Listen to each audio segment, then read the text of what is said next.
Everyone was laughing at my graduation dinner until my grandma looked at me and smiled. I'm so happy the $1,500 I send you every month has made things easier. I froze. Looked around. I never got any money. One by one, everyone turned to stare at my parents, who didn't say a word. Grandma quietly put down her fork. That's when everything blew up. Can you imagine finding out that the people you trusted most, the ones who were supposed to protect you, had been stealing from you for years?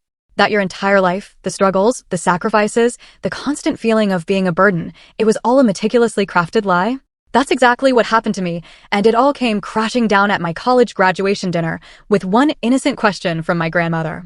Hope the $1,500 I've been sending you monthly helped, sweetheart? The air went out of the room. My parents' faces, suddenly pale and frozen, said it all. $72,000. Stolen. By the very people who should have been my safe haven. I'd spent years believing I was the burden, constantly apologizing for needing anything, working myself to the bone. But in that sickening moment, I realized the truth. I wasn't the burden. I was the bank. And as I met my grandmother's quiet, igniting fury, I knew one thing for sure. Some betrayals can't be forgiven. Some debts must be paid in full. The graduation revelation. I smoothed down the front of my graduation gown for what felt like the 100th time, stealing glances at my reflection. For years of late nights, endless ramen, and scraping by had led to this moment. From the dining room, I could hear my parents' voices, the familiar, slightly too loud sound of my mother's performative hostess laugh. "Kala, sweetheart, everyone's waiting," she called out, that sugary tone she only used for company. I took a deep breath and stepped in. Our modest home was transformed. Fresh flowers we couldn't afford, the good china only brought out for Grandma Vivian, even a congratulations graduate banner. My father, Porter, was pouring wine, engrossed with my uncle in a conversation about property values. My mother, Elaine, fluttered between guests with practiced grace, her pearl earrings catching the light. And then there was Grandma Vivian. Unlike the others, she rose immediately, her eyes bright with genuine pride. "There she is," Vivian announced, crossing the room with surprising speed for a 72-year-old. My brilliant granddaughter. Her embrace was different, warmer, tighter, truly sincere. She pulled back, holding me at arm's length. "You look exactly like my mother on her graduation day," she said, her voice thick with emotion. Strong, ready for anything. My mother appeared at my side, her hand on my shoulder with just enough pressure to create distance between Vivian and me. "Mother, you're going to wrinkle her gown before we take pictures." Vivian's eyes flashed, but her smile held. "Some things are worth wrinkling for, Elaine." The tension between them had always been there, a silent hum, though neither would ever acknowledge it. Vivian lived 3 hours away in her small Victorian home, the one she'd refused to sell even after my grandfather passed. She visited rarely, usually holidays and special occasions, each visit marked by my mother's palpable anxiety and my father's strategic absences. Dinner progressed with the expected small talk. My father stood, champagne flute raised. "To Kala, who has made us proud by graduating with honors," he said, his practiced smile not quite reaching his eyes. "Though we always knew she would succeed." My mother nodded enthusiastically. "Despite the financial challenges, we always told you, didn't we, Kala, that no matter how tight things got, we'd find a way." I smiled weakly, remembering those exact words, the soundtrack of my college years. "We can't afford that right now, Kala. Maybe next semester. You know how tight things are." It was why I'd worked 2 jobs while carrying a full course load. Why I couldn't join friends on spring break. Why I couldn't afford therapy when the panic attacks started sophomore year. Why I wore the same 3 outfits until they frayed. "Kala has always been so understanding about our situation," my mother continued, reaching for my hand. "So mature about the sacrifices." Vivian set her fork down with deliberate care. "Sacrifices?" My father cleared his throat. "Well, you know, Mother Vivian, not everyone has unlimited resources. We've always been honest with Kala about our financial situation." "Honest?" Vivian repeated, her tone neutral but her eyes sharp. She turned to me with an unusual intensity. "Kala, the monthly deposits, the $1,500 I've been sending you throughout college, has it helped with those sacrifices?" The table went silent. My glass froze halfway to my lips. "What money?" I asked slowly, the question hanging in the air like smoke. The room temperature seemed to drop 10 degrees. My eyes darted to my parents, who had gone completely still. My mother's face drained of color, while my father's jaw tightened almost imperceptibly. "The $1,500 I've been sending every month since you started college," Vivian clarified, her eyes never leaving mine. "For expenses, emergencies, and so you wouldn't have to work yourself to exhaustion while studying." The silence stretched, broken only by my uncle awkwardly setting down his utensils. "There must be some misunderstanding," my mother finally said, her laugh brittle and false. Mother, perhaps we should discuss this in private. I've never received any money from Grandma, I said, my voice sounding distant to my own ears. Not once. Vivian's expression hardened as she turned to my parents. Elaine, what is she talking about? My father recovered first, his business smile sliding into place. There must be some banking mix-up. I'm sure we can sort this out. Elaine handles the accounts. I've cut every receipt, Vivian cut in, her voice quiet but firm. Every transfer confirmation for 4 years. The realization hit me like a physical blow. For years. $72,000. While I'd been eating ramen and working night shifts at the campus coffee shop. While I'd been turning down medical care and social opportunities. While I'd been drowning in guilt every time I spent money on basic necessities. You said we were struggling, I whispered, looking at my mother. You said you were taking extra shifts to help me stay in school. My mother's hand trembled as she reached for her wine glass. We were saving it for your future. For emergencies. What emergencies? I demanded, my voice rising. The emergency when my car broke down and I couldn't get to class for 2 weeks because you said you couldn't help?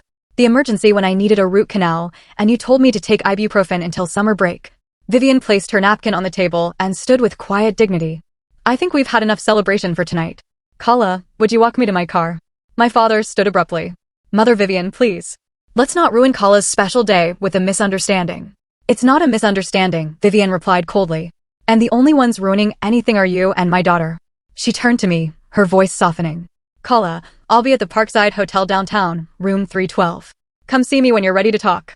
As she walked out, the silence she left behind was deafening. My cousins stared at their plates. My uncle muttered something about family matters while my aunt suggested they should leave. I remained frozen, watching the family celebration disintegrate around me, suddenly aware that everything I thought I knew about my life, about my parents, might be built on lies. Unraveling the deception, sleep refused to come that night. I lay in my childhood bedroom, staring at the glow-in-the-dark stars my father had put on the ceiling when I was 10, one of the few happy memories I had with him. The conversation with my parents after everyone left had been brief and unsatisfying. We were protecting you, my mother had insisted, her mascara smudged from crocodile tears. You weren't ready for that kind of money. We were going to give it to you after graduation as a surprise. My father had been more strategic. Your grandmother has always tried to control this family with her money. We were teaching you independence. Independence? The word echoed in my mind as I remembered the nights I'd gone hungry to save for textbooks, the scholarships I'd fought for, the loans I'd taken out despite my parents' assurances they were handling things. By dawn, I was sitting cross-legged on my bed, surrounded by old journals, birthday cards, and letters. I started noticing patterns, references to gifts I'd never received, my mother's constant comments about my expensive taste, the guilt trips when I needed new clothes or school supplies. When the first light of morning filtered through my curtains, I dressed quietly and slipped out of the house before my parents woke.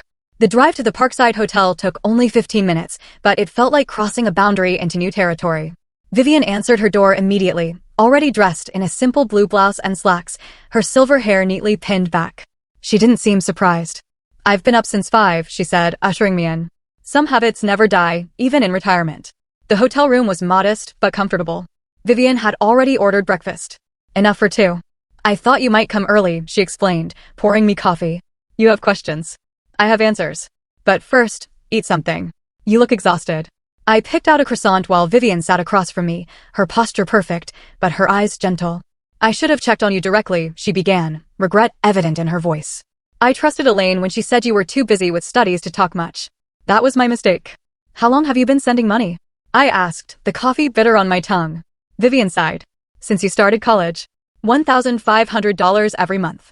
But that's not all. She reached for her purse and removed a leather portfolio. I also sent $500 monthly throughout your high school years for your college fund. My hands began to shake. I was told, that's another $24,000? Yes. Nearly $100,000 total, meant for you. Vivian opened the portfolio, revealing meticulously organized bank statements. I've always kept records. Your grandfather taught me that. I stared at the papers. Each one a confirmation of my parents' betrayal. Why didn't you ever mention it when we talked? We rarely talked, Kala. That's part of the problem, Vivian's voice sharpened.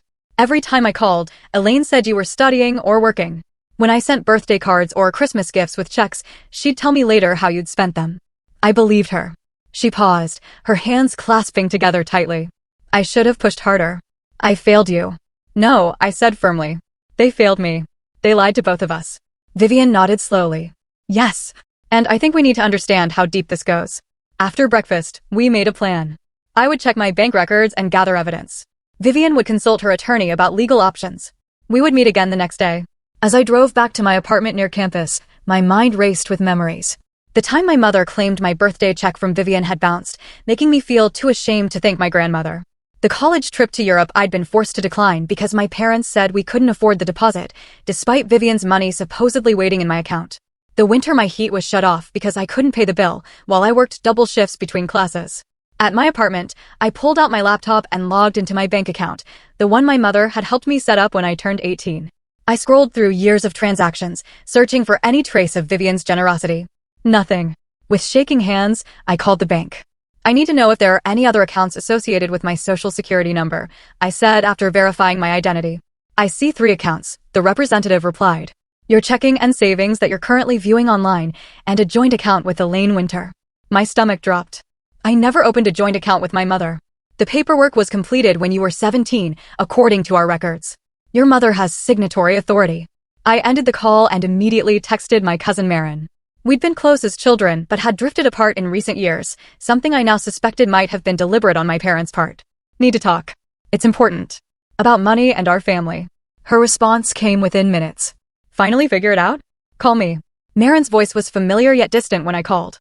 I wondered when you'd realize what was happening, she said without preamble. Elaine and Uncle Porter did the same thing with my college fund from Grandpa before he died. They managed it until there was nothing left. Why didn't you tell me? I asked, hurt mingling with anger. I tried once. You defended them so fiercely that Elaine convinced everyone I was jealous and lying.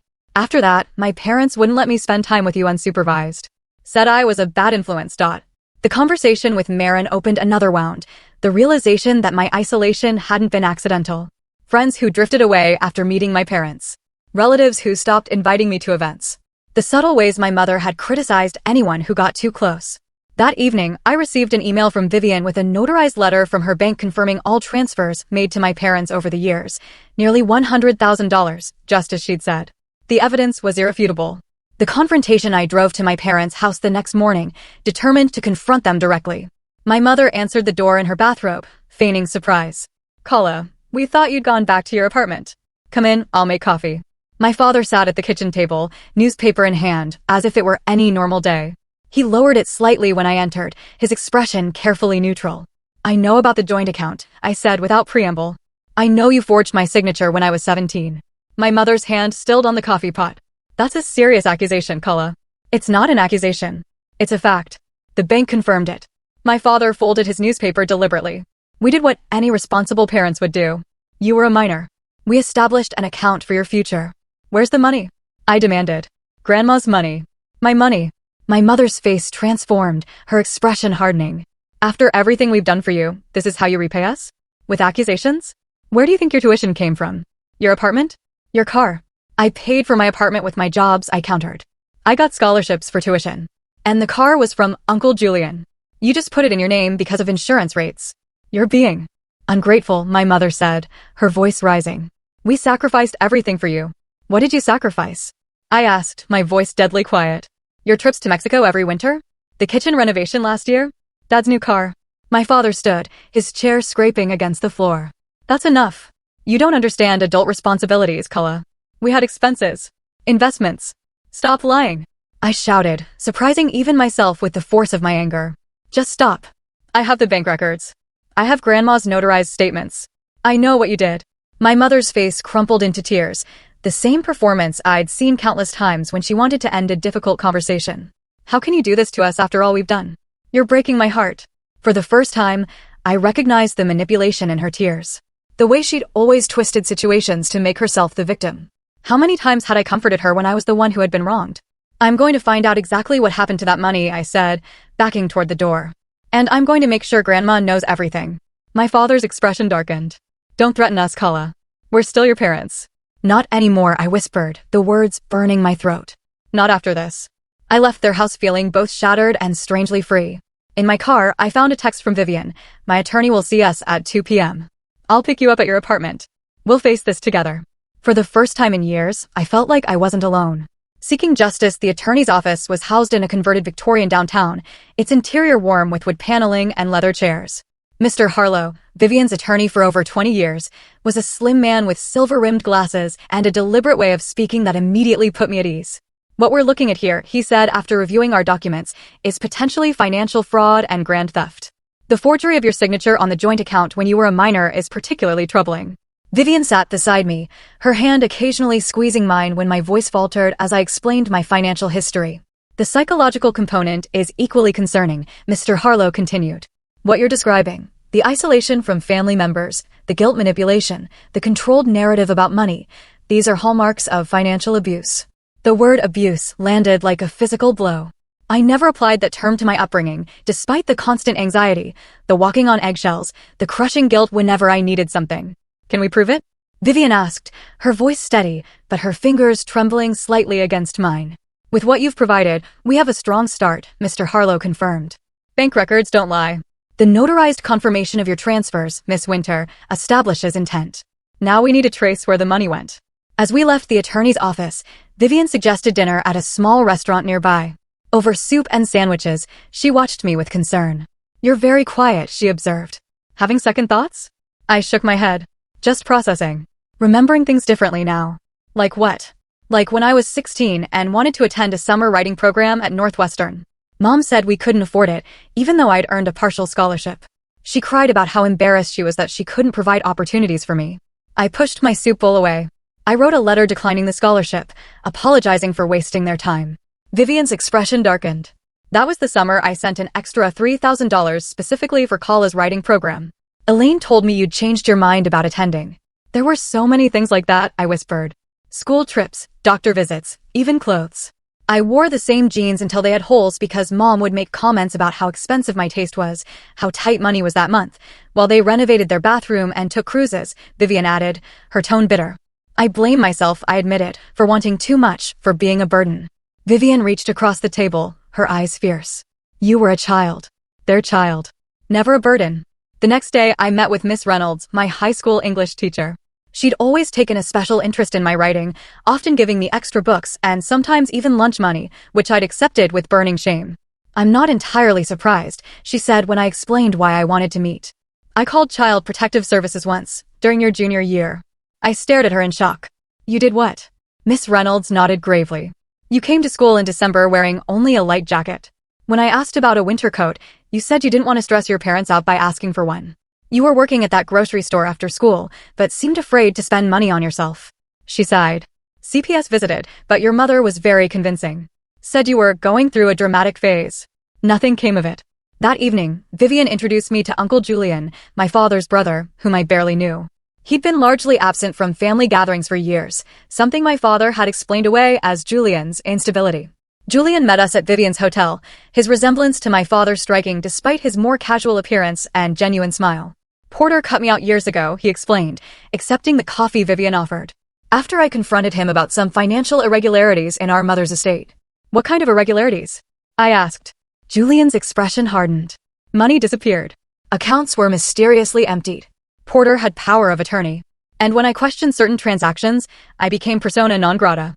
He looked at me with sympathy. I'm sorry I wasn't there for you, Kala. I tried to stay in touch, but your parents returned my letters and gifts. They did what? I whispered.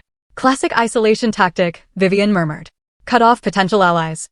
Julian leaned forward, his expression serious. Listen to me, Kala. They'll do anything to maintain their image. When you confront them legally, and you should, they'll cry. They'll plead. They'll promise change. Don't trust their apologies. That night, as if on cue, my phone lit up with messages from my mother. Sweet, conciliatory texts promising explanations, inviting me to dinner to work things out as a family. I showed the messages to Vivian, who was staying an extra week in town to support me. Don't go alone, she warned. They'll outnumber you, manipulate the conversation. If you want to hear them out, I'll go with you.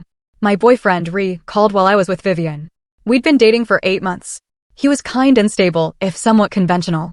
When I explained the situation, his response left me cold. Are you sure you want to go through with this? He asked. Legal battles with family can drag on for years. Maybe they really were trying to protect you in their own way. They stole from me, I said, disbelieving his response. They lied to me my entire life. I know, and that's wrong, he backpedaled. I just wonder if it's worth all this drama. Families are complicated. After we hung up, Vivian found me crying on the balcony of her hotel room. Ree thinks I should let it go, I explained, wiping my eyes. that it's not worth the drama. Vivian's expression was compassionate but firm. When people show you who they're willing to stand beside in a crisis, believe them. She sat next to me, wrapping a blanket around my shoulders. You're not alone in this fight, Kala. I'm here. Julian's here. Your cousin Marin, even your teacher. You have allies. The beginning of the end the next day, armed with Julian's advice and Vivian's unwavering support, I agreed to meet my parents, but on neutral ground, a coffee shop downtown with Vivian present. My mother's face tightened when she saw my grandmother, but she quickly recovered, reaching for me with outstretched arms. Kala, sweetheart, we've been so worried. I stepped back, avoiding her embrace. I'm here to listen to your explanation. That's all. My father cleared his throat, glancing nervously at the neighboring tables. Could we discuss this somewhere more private? No, Vivian and I said simultaneously. We sat at a corner table, my parents across from us. I placed my phone between us, the recording app visibly running. For my records, I explained. My mother's smile faltered. Is that really necessary? Yes, I said simply. Now, explain where my money went. What followed was a masterclass in deflection. My father talked about family finances and shared resources. My mother dabbed at non-existent tears while mentioning her sacrifices and maternal concern about my financial responsibility. So you admit you took the money? I pressed. We managed it, my father corrected, as any responsible parents would. You didn't know how to handle large sums. How would you know? I countered. You never gave me the chance. We put it in a family joint account, he said, the admission slipping out in his frustration, for emergencies and your future. I leaned forward. Where is it now? My parents exchanged glances.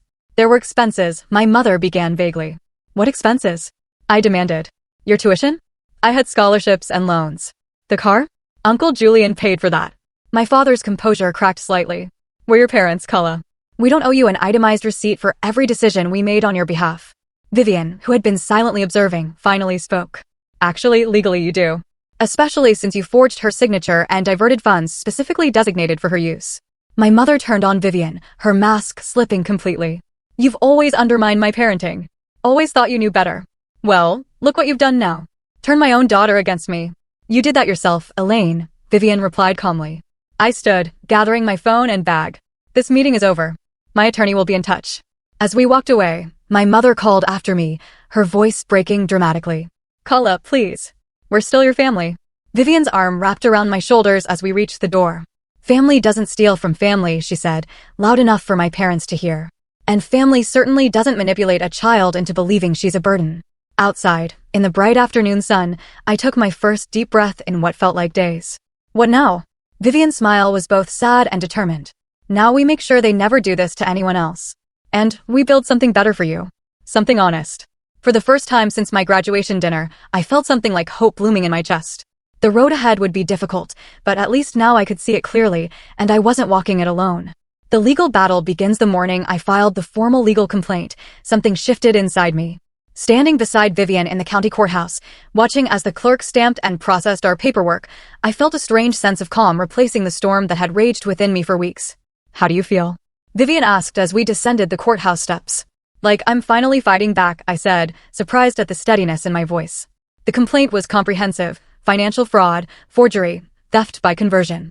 Mr. Harlow had helped us gather everything: bank statements, notarized letters from Vivian confirming the intended purpose of her gifts, testimony from Julian about previous patterns of financial misappropriation, even a statement from Miss Reynolds about her concerns during my high school years.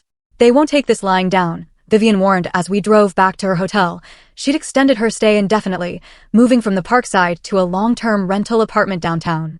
Elaine knows how to play the victim. She learned from the best. Her father was the same way.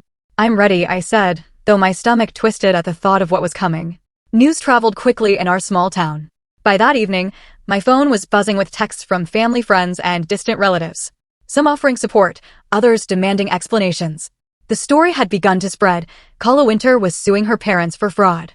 Vivian's decision to publicly distance herself from my parents added fuel to the fire. At her regular bridge club, when asked about the situation, she'd been direct. My daughter and son-in-law stole nearly $100,000 meant for my granddaughter's education and welfare. I won't be associated with thieves, family or not. The fallout was immediate. Invitations to community events that had always included my parents suddenly specified Vivian and me instead. Friends they'd cultivated for years began to question their own financial dealings with them. My father's business associates started asking uncomfortable questions. 3 days after we filed, my mother appeared unannounced at my apartment, her eyes red-rimmed and her hands shaking. Please, she begged from my doorway, you have to drop this. You're ruining everything. I held the door frame, blocking her entry. Like you ruined my chance at a normal college experience? At medical treatment when I needed it? At opportunities that could have changed my life. I was protecting you, she insisted, her voice rising to that familiar pitch that had always made me back down in the past. Porter was the one who took the money. I just went along with it because I was afraid of what he would do. The lie was so transparent, it almost made me laugh. Mom, I've seen the bank records. You were the primary signatory on the account. You made most of the withdrawals. Her face crumpled, tears flowing freely now. You have no idea what it's like to be married to someone like your father. The pressure. The control. Stop, I said firmly. I'm not doing this with you. Not anymore. Everything goes through our attorneys now. As she opened her mouth to protest, Vivian's car pulled into the parking lot. My grandmother approached with purposeful strides, her expression hardening at the sight of her daughter. Elaine, she said coolly, this is inappropriate. Kala has made it clear she doesn't want direct contact. My mother whirled toward Vivian, her grief transforming instantly to rage. You did this. You turned her against us. You've always been jealous of my relationship with Kala. Vivian didn't flinch. What relationship, Elaine? The one where you manipulated and stole from her? Where you isolated her from anyone who might have helped her? That relationship. You have no right, I have every right. Vivian interrupted, her voice like steel. You robbed your daughter of dignity. That can't be undone with tears and excuses. My mother stared at her, mouth open in shock. Vivian had always been somewhat differential to her daughter in the past, avoiding direct confrontation. This new, fierce Vivian was a revelation. I'm done with you, Vivian continued. As of yesterday, I've changed my will. You and Porter are no longer beneficiaries of anything I leave behind. It will all go to Kala and to charities that support victims of family financial abuse. My mother's face went white. You can't do that. It's already done. Vivian took my arm gently. Come inside, Kala. We have dinner plans to discuss. That night, Ree called to tell me he couldn't continue our relationship. It's too much, he said, his voice strained. The court case, the family drama. I didn't sign up for this, Kala. Though I'd seen it coming, the finality of his abandonment still stung. After we hung up, I found Vivian in the kitchen of her rental apartment, making tea. Ree is gone, I said simply. She nodded, unsurprised. Some people can only walk with you when the path is smooth. Digging deeper, finding freedom the next morning, Mr. Harlow called. The judge had set a date for an emergency hearing. My parents were attempting to have the case dismissed before discovery could begin. They're getting nervous, he explained. This is good for us. It means they know we have a strong case. The hearing was scheduled for the following week. In the meantime, Mr. Harlow suggested I retrieve any remaining personal documents from my parents' house. Take someone with you, he advised. Not your grandmother. She's too emotionally involved. Perhaps your cousin or your uncle. Julian agreed to accompany me. We arrived at my childhood home on a Tuesday afternoon when I knew my parents would be at work. Using the key I still had, we entered quietly. The familiar scent of my mother's potpourri bringing back memories I now viewed through a different lens. We should focus on financial records, Julian said as we stood in the entryway. Tax returns, bank statements, investment documents. I nodded, leading him to my father's home office. The filing cabinet was locked, but Julian had come prepared with a small toolkit. Your father and I grew up in the same house, he explained as he worked on the lock. He hasn't changed his hiding places since we were kids. Inside the cabinet, we found a trove of documentation, not just about my accounts, but about similar situations with other family members. A folder labeled Marin Trust contained transfer records from an account established by my grandfather for my cousin's education. Another file labeled JW Estate held papers relating to my grandmother's sister, Judith, who had died 10 years earlier.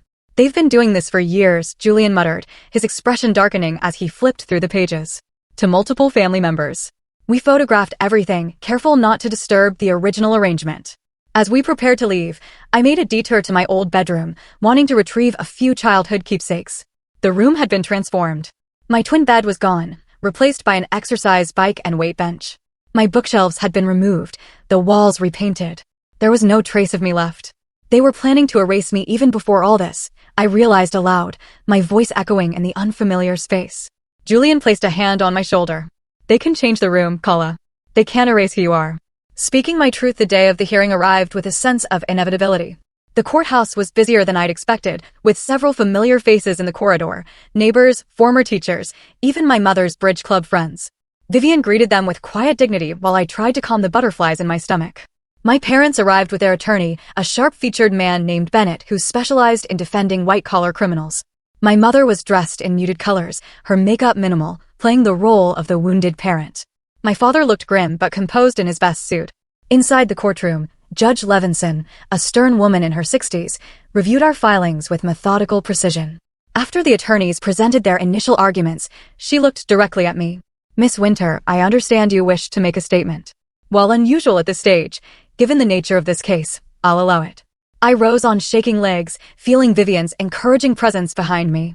The statement I'd prepared seemed inadequate now, faced with the reality of my parents sitting just feet away, their expressions carefully neutral. Taking a deep breath, I began to speak. "Your Honor, this case isn't just about money, though nearly $100,000 is certainly significant. It's about trust and its violation. It's about parents who systematically lied to their child while stealing opportunities that were rightfully hers." My voice grew stronger as I continued. "For years, I believed we were struggling financially.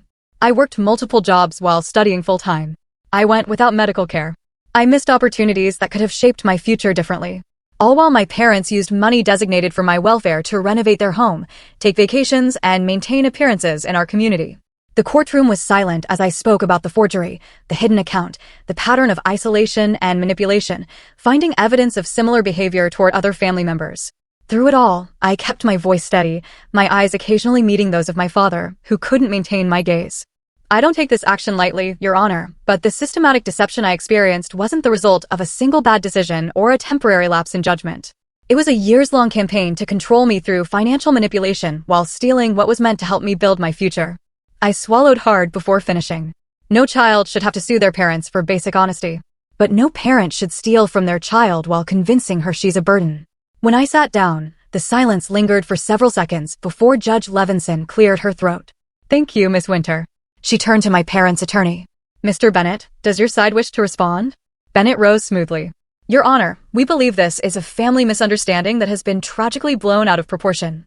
The Winters were simply managing their daughter's finances with her best interests at heart. We'd like to propose a settlement conference rather than proceeding with what could be a lengthy and painful public process." Judge Levinson's gaze was piercing. "A settlement offer at this stage suggests your clients recognize the merit of the claims against them, Mr. Bennett." "Not at all, Your Honor. It simply reflects their desire to heal their family without unnecessary litigation." The judge studied my parents for a long moment before turning back to me. "Miss Winter, are you interested in settlement discussions?" Before I could answer, Mr. Harlow stood. "Your Honor, my client has attempted informal resolution multiple times. The respondents have not acknowledged wrongdoing nor provided a full accounting of the misappropriated funds. We believe formal discovery is necessary before any meaningful settlement could be reached." Judge Levinson nodded. "I agree. Motion to dismiss denied. Discovery will proceed, and I'm ordering a forensic accounting of all relevant accounts." She fixed my parents with a stern look. "The evidence presented today suggests a troubling pattern of behavior that merits thorough investigation. We will reconvene in 60 days. Outside the courthouse, reporters from the local paper had gathered. Vivian stepped forward, shielding me from their questions as we made our way to the car. "You did beautifully," she said once we were driving away. "Your words were powerful because they were true." For the first time since graduation night, I felt a weight lifting from my shoulders. The road ahead would be difficult, but I had finally found my voice. Building a new life, the small one-bedroom apartment I rented with the initial restitution funds wasn't much, a converted space above a bookstore downtown, but it was mine. Every decision, from the second-hand furniture to the color of the shower curtain, was made without questioning whether I deserved it, without guilt about the cost, without anyone else's approval. Vivian visited often, bringing plants for my windowsills and books for my shelves. We were building a relationship that should have existed years ago, unfiltered by my parents' interference. "I found these while cleaning out some storage boxes," she said one afternoon, placing a stack of photo albums on my coffee table. "Pictures of you as a baby, before things got complicated with your parents." We sat together on my worn sofa, turning pages filled with images I'd never seen, Vivian holding me in the hospital, my first birthday celebration at her house, a Christmas where she dressed as Santa. "They kept these from me," I said, tracing a photo of Vivian pushing me on a swing. "I never knew we had these moments." "They started limiting my access to you when you were about 3, Vivian explained, her voice tinged with old pain. "Elaine would make excuses. You were sick, you had plans, you were too tired for visitors. Eventually, the visits became so restricted that I only saw you at major holidays or events they controlled." I leaned against her shoulder, trying to reconcile these images with my limited memories. I always thought you were distant by choice, that you didn't want to be involved in my life. Never, she said firmly. You were always precious to me. I just didn't fight hard enough to stay connected to you. That's my greatest regret. As the legal process continued, I began meeting weekly with Amory Fletcher, a social worker who specialized in supporting survivors of family financial abuse. She was a warm, direct woman in her 40s who had experienced similar manipulation from her own father. What you're feeling is normal, she assured me during our first session. The confusion, the anger, the grief, they're all part of recognizing that your reality was deliberately distorted by people who should have protected you. With Amory's guidance, I started journaling, not just about recent events, but about memories from throughout my childhood. Patterns emerged: my mother's dramatic emotional collapses whenever I asserted independence, my father's cold dismissal of my accomplishments unless they reflected well on him, the way basic needs became special requests that required elaborate justification. They made me feel like existing was an imposition, I told Amory one day, the realization striking me suddenly. Like I had to earn my right to take up space in the world. She nodded. That's the core of this kind of abuse, making the victim believe they're fundamentally unworthy. It makes them easier to control.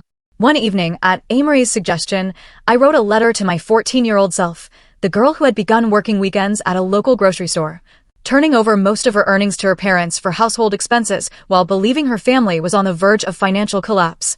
Dear Kala, at 14, you're not the burden they're making you feel like. The confusion you feel when they praise your independence while making you dependent, that's not your imagination.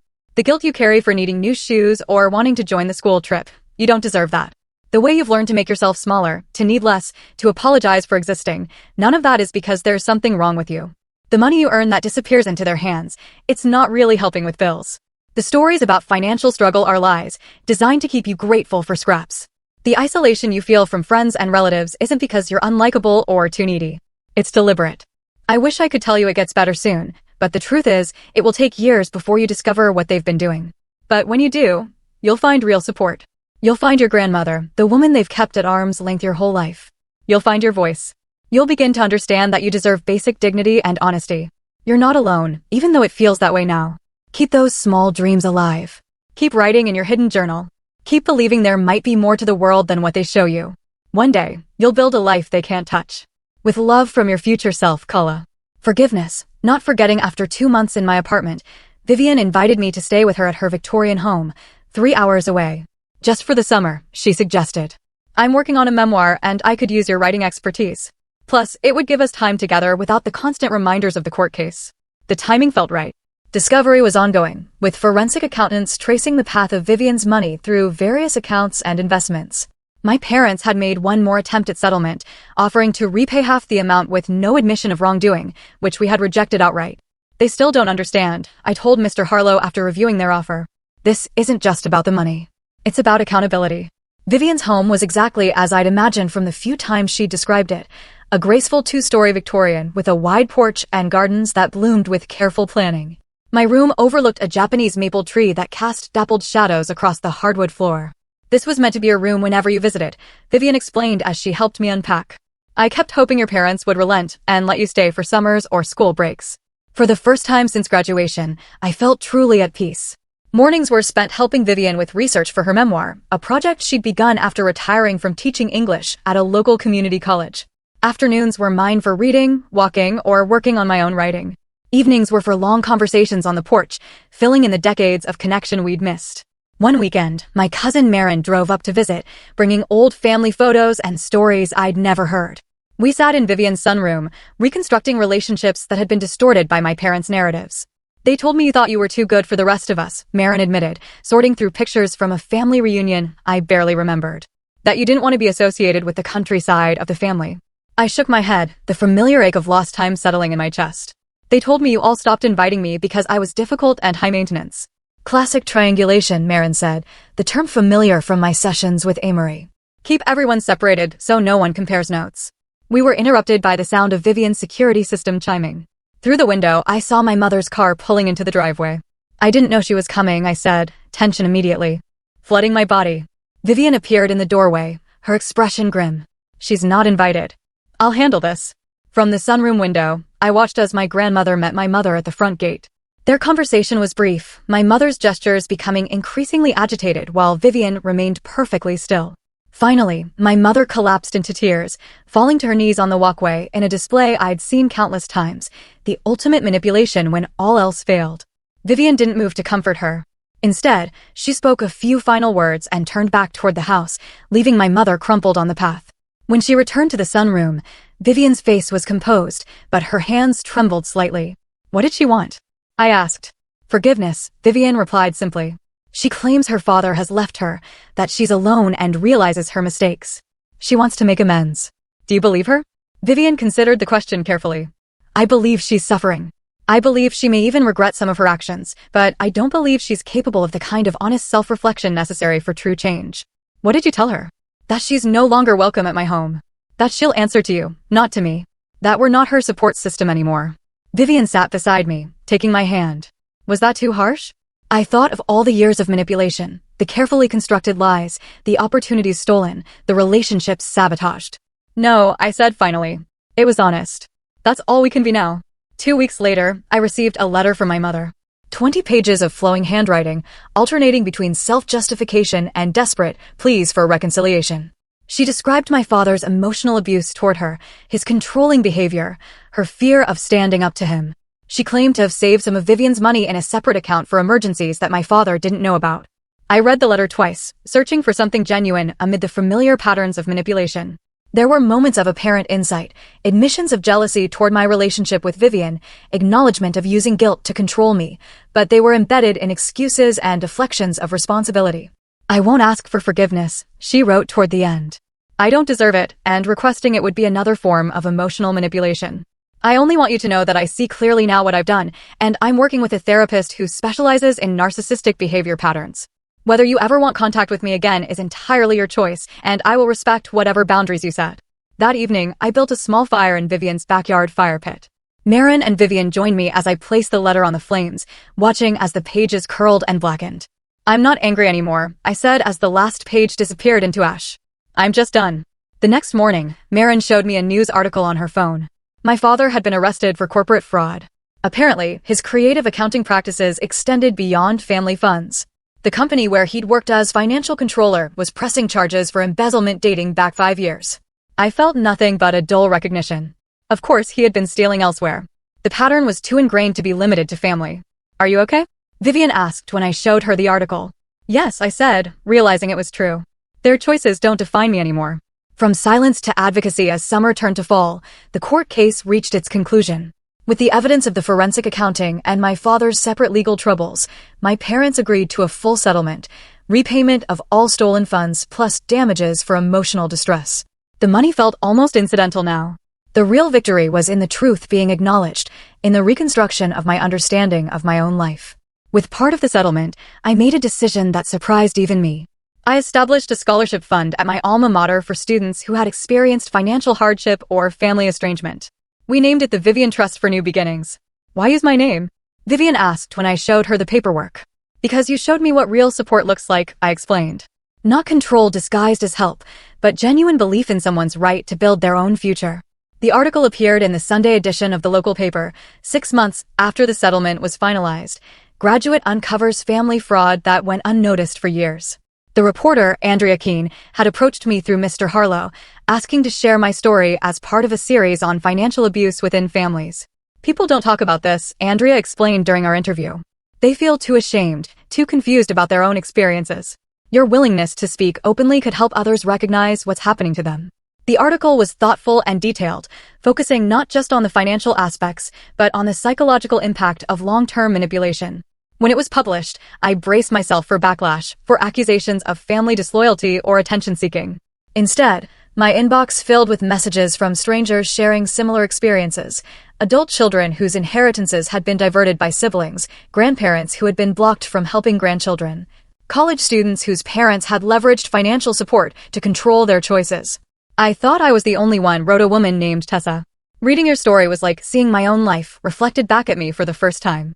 Dr. Marian Ellison, the head of my university psychology department, called to invite me to speak at a student leadership symposium. Financial literacy and boundary setting are critical skills we don't teach effectively, she explained. Your perspective would be invaluable.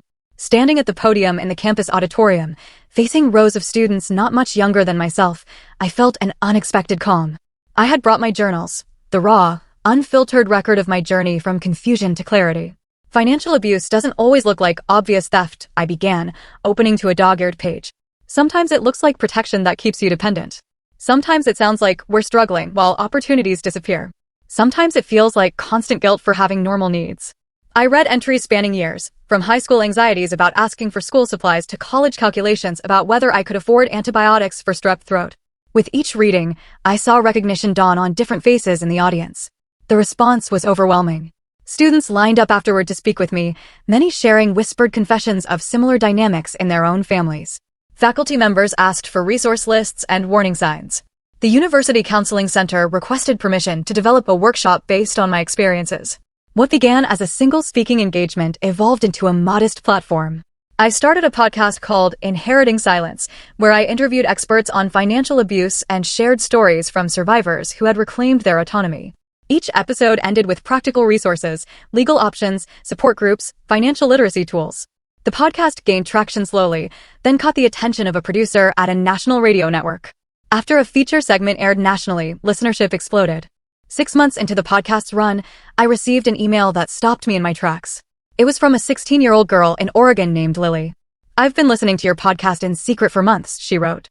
"My parents control everything, my bank account, my summer job money, even the hours I work. They say they're teaching me responsibility, but they never actually let me make decisions. After hearing your story, I asked my guidance counselor for help.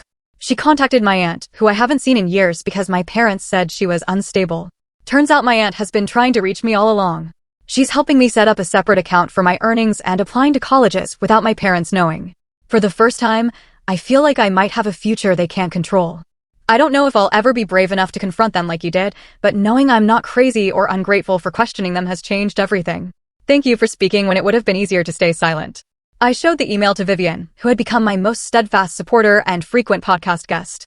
Her eyes filled with tears as she read it. "This is why we fought," she said simply. "Not just for your money, but for every Lily out there." Amory, who had transitioned from my therapist to my friend and occasional podcast consultant, suggested we formalize our growing community. Together, we co-founded a support group called Quiet Funds, focused on financial literacy and family manipulation recovery. What began as monthly meetings in a borrowed community center space expanded to chapters in neighboring cities, then across the state. The end of silence one rainy Tuesday, I arrived home from recording a podcast episode to find a thick envelope in my mailbox. The return address was my mother's, though I hadn't heard from her since my father's sentencing for corporate fraud 6 months earlier. He had received 5 years, eligible for parole after 3, a consequence that seemed to have finally broken through my mother's elaborate defenses. The letter inside was different from her previous attempts at contact. There were no tear stains, no dramatic declarations, no elaborate excuses. Instead, there was a simple, direct accounting of her actions over the years, not just with me, but with others in the family. She admitted to jealousy of Vivian's relationship with me, to resentment of my academic success, to deliberate isolation tactics designed to keep me dependent. "I won't ask for forgiveness," she wrote toward the end. "I don't deserve it, and requesting it would be another form of emotional manipulation. I only want you to know that I see clearly now what I've done, and I'm working with a therapist who specializes in narcissistic behavior patterns. Whether you ever want contact with me again is entirely your choice, and I will respect whatever boundaries you set." That evening, I built another fire in my small backyard. I had purchased a modest house near Vivian's the previous spring.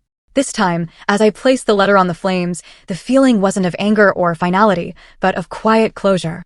That chapter of my life was truly finished. Vivian joined me on the porch afterward, wrapping a quilt around both our shoulders as we watched the embers die down. "Are you sad?" she asked, studying my expression. I considered the question carefully. Not sad exactly. Just aware of what could have been in another reality, where they made different choices. "You've built something remarkable from the ashes," Vivian said, gesturing toward my home, my life. "The community we created. Something honest." The following week, I received an invitation to speak at a national conference on family financial ethics. The keynote address would be delivered to financial advisors, estate planners, and family counselors, professionals who could help identify and prevent situations like mine. As I prepared my speech, I reflected on the journey from that graduation dinner to the present moment. The money had been recovered. The legal battle won. But the real victory was in the reclaiming of my narrative and in helping others reclaim theirs. Vivian insisted on being in the front row for my address, her silver hair elegantly styled, her eyes bright with unshed tears as I took the podium. At 83, she had become not just my grandmother, but my closest friend, co-conspirator, and most trusted advisor. Financial abuse within families persists because we don't name it, I began, surveying the room of professionals. We excuse it as protection, dismiss it as misunderstanding, or hide it out of shame. But naming it is the first step toward healing, both for individuals and for our communities. For 40 minutes, I spoke about red flags, intervention points, and the crucial role of neutral financial advocates for young adults. I shared anonymized stories from podcast listeners and support group members, highlighting the patterns that transcended socioeconomic backgrounds and family structures. The money itself is often secondary to the control it represents, I explained. The psychological impact of being made to feel like a burden, of having your autonomy systematically undermined, extends far beyond the financial loss. Recovery requires not just restitution, but recognition. The acknowledgement that what happened was real and wrong. After the applause died down and the formal Q&A ended, a line formed of people wanting to speak with me privately. Among them was an older gentleman with kind eyes and a gentle manner.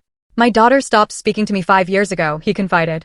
After listening to your podcast, I realized I'd been using financial support to control her choices, where she lived, what she studied, who she dated. I never saw it as manipulation until I heard you describe your experience. He paused, blinking back tears. I've started therapy. I sent her a letter apologizing without expectations. I don't know if she'll ever forgive me, but for the first time, I understand why she needed to walk away. Later that night, in the quiet of my hotel room, I called Vivian to share the day's events. You've created something important, she said, pride evident in her voice. Something that will outlast both of us.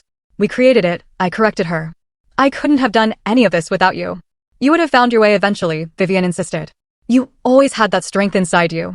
As we said goodnight, I thought about the frightened, confused young woman I'd been at that graduation dinner. Believing herself a burden, unaware of her own worth, isolated by careful design. The journey from that moment to this one had been painful, but necessary.